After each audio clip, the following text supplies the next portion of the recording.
Protesting is one of the most fundamental rights we have, as well as one of the most useful tools in our arsenal while demanding an abolition of our current systems.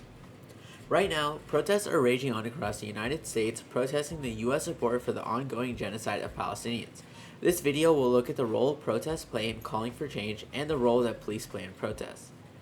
Protests are an organized effort for people to display their frustrations with the current direction of society, whether that is shouting our message in the streets, blocking highways, setting up encampments, or boycotting products. It's a way to disrupt society and force those in power to listen.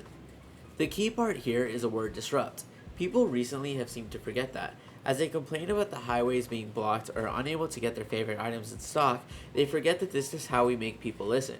If we protest in a cordoned off section in the middle of nowhere, our voices won't be heard.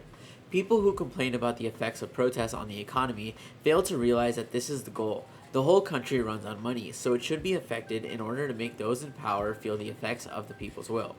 Protests lead to change, and there's no doubt about it. The March on Washington in 1963, where Martin Luther King Jr. gave his I Have a Dream speech, consisted of more than 200,000 protesters and helped create an environment of pressure that led to the Civil Rights Act of 1964 being signed. A more recent example of how there is power in protesting is the current call for boycotting companies that support Israel's genocide. A call to boycott Starbucks, a call that many thought was pointless because how could something so small change anything, led to Starbucks losing $11 billion in market value. Currently, students across the globe are taking it upon themselves to set up camps at their universities and call for money to be divested away from Israel, who is using their funds to continue the Palestinian genocide. While students engage in these nonviolent protests, they have been met with constant violent opposition from the police. Why is there an imbalance of force here? It's simply because of fear. Remember, protests work to challenge the status quo, so when you have people in power resistant to change, the only thing they can do to fight change is to suppress the very actions that make it possible. You even have the governor of Texas, Greg Abbott, tweeting out, "No encampments will be allowed. Instead, arrests are being made."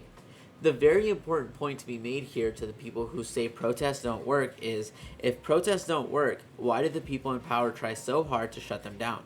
Now, police have always been used to shut down protests. They serve as the arm of the state and protect property rather than the lives of others. In the Birmingham civil rights protests, police used batons, fire hoses, and dogs on protesters. We've established that protests cause concern for those in power, so they attempt to use the police to crush the opposition. Tear gas, rubber bullets, arrests, etc. are all used as scare tactics. They want us to be so scared of the police and therefore protesting that we'll just stop protesting. When that happens, they win. The rich can continue getting richer, and the people in power can continue to abuse that power as they play with the lives of millions of people. So show up and show out. Find your local protest. It truly does make a difference.